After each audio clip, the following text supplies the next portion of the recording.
నిన్న YCP rowdy మూకలు కావచ్చు, వైసీపీ నాయకులు కావచ్చు, కొంతమంది ఆ గోండాలను వేసుకెళ్ళి ఏబిఎన్ కార్యాలయం మీద దాడికి ప్రయత్నించారు. ఒక రకంగా ఇది పత్రికా స్వేచ్ఛ మీద దాడిగానే చెప్పుకోవచ్చు. ఎందుకంటే పత్రికల మీద దాడి చేయటం అంటే ఖచ్చితంగా ఆ పత్రికా స్వేచ్ఛల మీద దాడి చేయటమే. పోనీ రాధాకృష్ణ అంటే ఏబిఎన్లో గాన ఏదన్నా జగన్మోహన్ రెడ్డి గురించి రాయకూడదు ఏదైనా రాశారా అంటే అలాంటిది ఏమీ లేదు. రోజు ఆ సాక్షి పత్రికలో వచ్చే కథనాలతో పోలిస్తే ఇవి 100కు 200% నయం. ఎందుకంటే ఇందులో కొద్దో గొప్ప వాస్తవం ఉంటుంది. అవసరమైతే కూటమి ప్రభుత్వం తప్పు చేస్తే మీరు ఇది తప్పు చేస్తున్నారని నిలదీసి రాస్తుంటే ఏబిఎన్ పత్రిక. అలాంటి పత్రిక మీద నిన్న అక్కసు వెలగక్కారు. ఏంటి అక్కసు అంటే మొన్న వీకెండ్ కామెంట్లో రాధాకృష్ణ ఒక కామెంట్ చేశారు. ఏంటి ఆ కామెంట్ అంటే అది మహిళలను కించపరిచినట్టుగాను, వైసీపీ ఇళ్లలో ఉన్న ఆడవాళ్ళను కించపరిచినట్టుగాను వాళ్ళు భావించారు. సరే, ఒకవేళ నిజంగానే నిన్న రాధాకృష్ణ అన్న మాటకి వాళ్ళ ఇళ్లలో ఆడవాళ్ళు బాధపడ్డారు లేదా అవమానించారు అని వీళ్ళు బాధపడుంటే దాన్ని కాసేపు పక్కన పెడదాం. జగన్మోహన్ రెడ్డి పదే పదే పవన్ కళ్యాణ్ పెళ్లిళ్ల గురించి, భార్యల గురించి ప్రతి బహిరంగ సభలో మాట్లాడాడు. ఆయన మార్చినట్టు నలుగురి భార్యల్ని మార్చలేం, షర్టు మార్చినంత ఈజీగా భార్యల్ని మార్చలేమని చెప్పి 1 కాదు 2 కాదు జగన్మోహన్ రెడ్డి దగ్గర మొదలు పెడితే పోసాని వరకు అందరూ కూడా పవన్ కళ్యాణ్ వ్యక్తిగత విషయాల గురించి మాట్లాడారు. మరి ఆ రోజు ఏ రోజు గుర్తు రాలేదా? అమరావతి రైతులను, మహిళా రైతులను లకారం భాషతో తిట్టారు వైసీపీ నాయకులు. లకారం భాషతో తిట్టారు. మరి ఆ రోజు అమరావతి రైతులు మహిళలు కాదా? ఇక కొడాలి నాని ఎంత దారుణంగా మాట్లాడతాడో మనందరికీ తెలిసిందే. ఎన్నిసార్లు మహిళలను కించపరుస్తూ మాట్లాడాడో మనందరికీ తెలుసు. వీటన్నిటికీ మించి భువనేశ్వరి గారిని నిండు అసెంబ్లీలో అవమానిస్తే ఇది కౌరవ సభగా మారింది. మళ్ళీ గౌరవ సభగా మారిన తర్వాతే నేను అసెంబ్లీలో అడుగు పెడతానని చెప్పి శపథం చేసి చంద్రబాబు గారు బయటికి వెళ్ళిపోయారు. ఎందుకని? మరి భువనేశ్వరి గారికి ఏమైనా రాజకీయాలతో సంబంధం ఉందా? మరి భువనేశ్వరి గారిని ఎందుకు అవమానించారు? నారా లోకేష్ని అవమానించడం కోసం రాజకీయాలతో సంబంధం లేని భువనేశ్వరి గారిని నిండు సభలో మాట్లాడింది నిజం కాదా? ఏమైంది ఈరోజు? ఆ రోజు అసెంబ్లీలో పగలబడి నవ్విన అందరూ ఈ రోజు ఇళ్లలో కూర్చున్నారు, వెళ్ళిపోయి ఇళ్లలో కూర్చున్నారు. ప్రజలు యాక్సెప్ట్ చేయలే. మరి ఇలాంటి నీచ చరిత్ర మీరు పెట్టుకుని ఇక దీనికంటే దారుణమైంది ఇంకోటి కూడా ఉంది. చెప్పనా?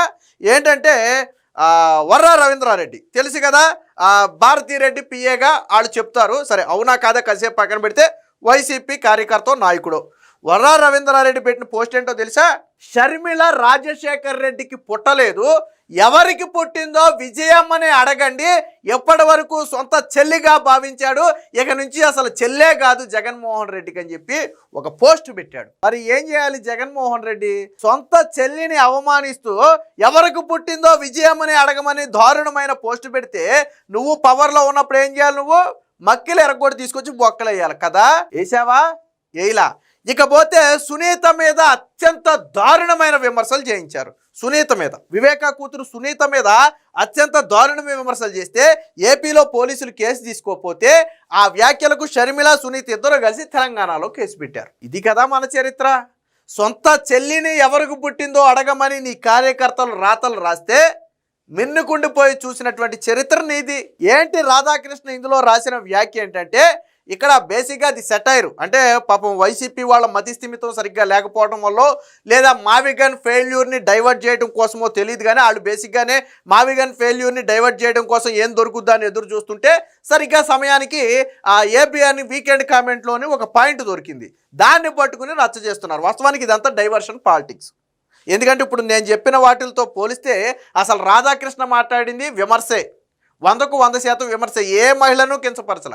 ఏం మాట్లాడాడు ఆయన అంటే వైసీపీ వాళ్ళ బుద్ధి ఎలా ఉంటుందో గొర్రె బ్యాచ్ అని చెప్పి చెప్పడం కోసం ఆయన ఏమన్నాడు అంటే, జగన్మోహన్ రెడ్డి నంది అంటే నంది, పంది అంటే పంది అనే బ్యాచ్ ఈ రోజుకి వైసీపీ పార్టీలో ఉన్నారు.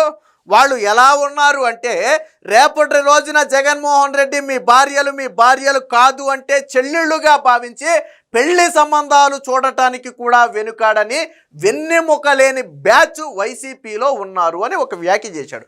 దీని అర్థం ఏంటంటే జగన్మోహన్ రెడ్డి చెప్పేది మంచా చెడా, అవునా కాదా అనే ఆలోచించే ఇంగిత జ్ఞానం, బుర్రలో గుజ్జున్న వాళ్ళు వైసీపీలో లేరు అని చెప్పడం కోసం వాడిన సెటైర్ అది. ఇందులో మీ భార్యలు కాదు అంటే చెల్లెళ్ళుగా భావించి పెళ్లి సంబంధాలు చూస్తారు అన్న మాటలో ఎక్కడైనా బూత్ ఉందా నేను అడుగుతున్నా. ఇందులో ఎక్కడైనా రాధాకృష్ణ బూతు మాట్లాడా? ఇది ఎందుకు చెప్పాడు అంటే వాళ్ళకు ఆలోచన శక్తి లేదు, చివరికి సొంత కుటుంబాన్ని కూడా జగన్మోహన్ రెడ్డి కాదు అంటే కాదు అనే రకం ఉన్నారు వైసీపీలో, గొర్రె బ్యాచ్ అనేది అందుకే వాళ్ళని అని చెప్పడం కోసం చెప్పిన ఒక విమర్శ, అది ఒక సెటైర్. దాన్ని సెటైర్గానే చూడాలా. అందులో ఏ మహిళను కించపరచలేదు, ఏ మహిళను తక్కువ చేయలే. భార్యను చెల్లి అంటాం కించపరచడమా?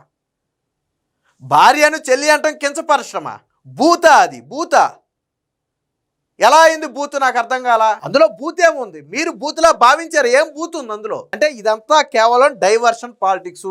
సో దీనికి సంబంధించిన ఒక వార్త కూడా వచ్చింది, ఒకసారి చూద్దాం. ఇది నిన్న ఏబిఎన్ కార్యాలయం మీద దాడి చేస్తుంటే అక్కడ పోలీసులు అడ్డుకునే ప్రయత్నం చేశారు, అది చూడొచ్చు మనం ఇక్కడ.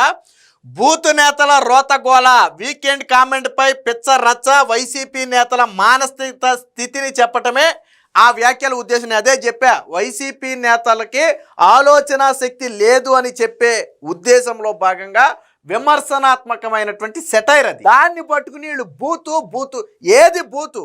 భార్యను చెల్లిగా భావించి అనే మాట ఎలా బూత్ అయిందో నాకు అర్థం కాదు. భార్యను చెల్లిగా భావించి అనేది బూత్ ఎలా అయిందో ఎవరైనా బయటకు వచ్చి చెప్తే నేను ఒప్పుకుంటా. ఇదిగో ఇది బూతు అని ఎలా చెప్తారో చెప్పండి. అందులో అది ఒక అంటే మీ బుర్రలో గుజ్జు లేదని చెప్పడం కోసం చేసినటువంటి ఒక సెటైర్. ప్రతి సెటైర్లోనూ అర్థాలు ఎతికితే అది సెటైర్ అవ్వదు. అంటే నిజంగానే వీళ్ళ మానసిక స్థితి బాగాలేదని ఏబిఎన్ కరెక్ట్గానే చెప్పాడు రాధాకృష్ణ. ఎందుకంటే వీళ్ళకి ఏది బూతో ఏది విమర్శో తేడా తెలియని పరిస్థితుల్లో ఉన్నారు వాళ్ళు. మహిళలను కించపరచడం కానే కాదు, అయినా నానాయాగి చేస్తున్న వైసీపీ నేతలు అధికారంలో ఉండగా బూతులే వారి ప్రపంచం.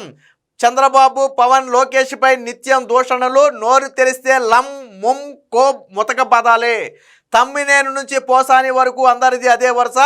ఆడంగులు అంటూ మహిళలను అవమానించిన రోజా, మొన్నటికి మొన్న చంద్రబాబును దూషించిన అంబటి, నేడు మహిళలకు అవమానం అంటూ దొంగ శోకాలు. మొన్న చంద్రబాబు నాయుడిని ఎంత దారుణమైన బూతు మాట్లాడాడో మనందరం చూసి, అంబటి రాంబాబు మన నోటితో మనం చెప్పలేములే. ఎంత దారుణమైన భాష మాట్లాడాడో, వాళ్ళ ఇంట్లో ఆ తల్లిదండ్రులను ఎంత దారుణంగా అవమానించాడో మనం విన్నాం. ఆ రోజు నోళ్ళు చచ్చుపడిపోయాయా? అది బూత్ అంటే.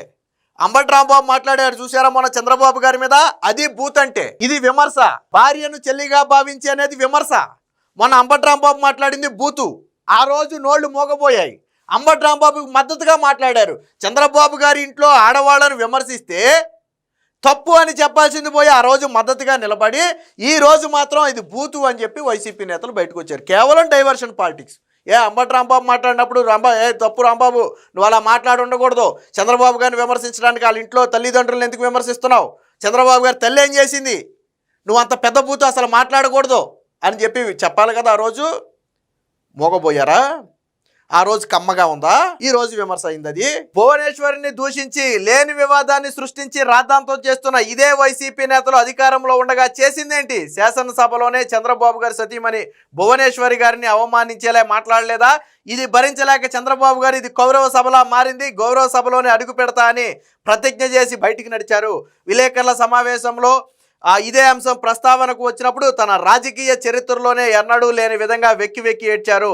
నిజానికి అప్పటిదాకా భువనేశ్వర్ గారు ఎప్పుడూ రాజకీయాల వేదికలపై కనిపించింది లేదు, రాజకీయాల గురించి మాట్లాడింది లేదు. అయినా వైసీపీ నేతలు లోకేష్ని గేలి చేసేందుకు ఆయన తల్లిని అవమానించేలా మాట్లాడారు.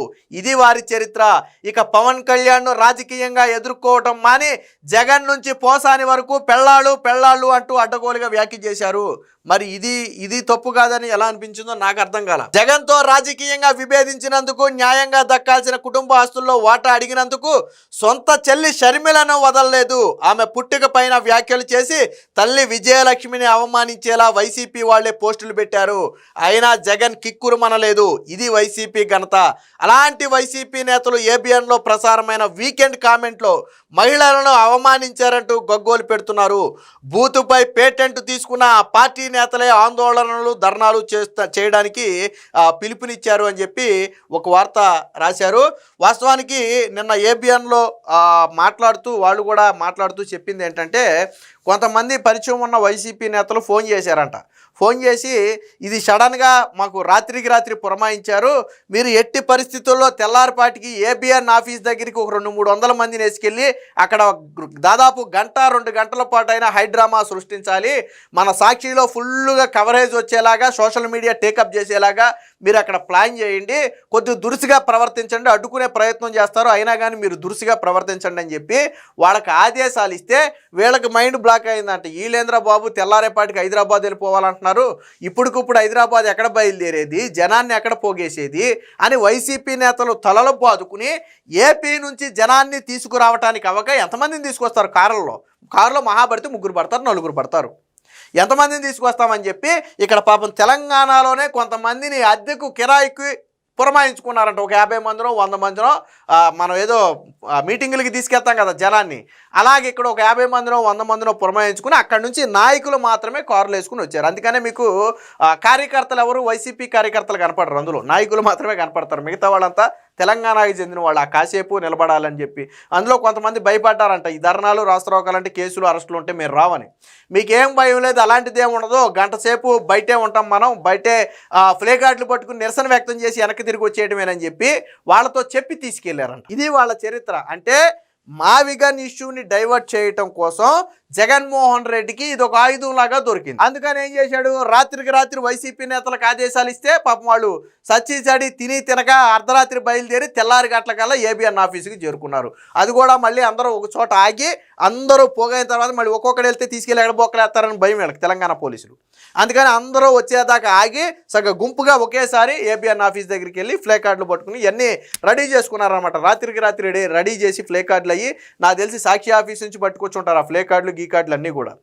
విచిత్రం ఏంటంటే ఏబిఎన్ ఆఫీస్కి సాక్షి ఆఫీస్ ఎంత దూరం ఉందో సాక్షి ఆఫీస్కి ఏబిఎన్ ఆఫీస్ అంతే దూరం ఉంది. ఇదే మాట నిన్న నారా లోకేష్ కూడా చెప్పాడు. సాక్షిలో నిత్యం లెగిస్తే నరాసుర రక్త చరిత్రను రాశారు కదా అప్పుడు, అయినా కానీ ఏ రోజు దాడి చేయలేదు కదా. నరాసుర రక్త చరిత్రను రాస్తే దాడి చేశారా?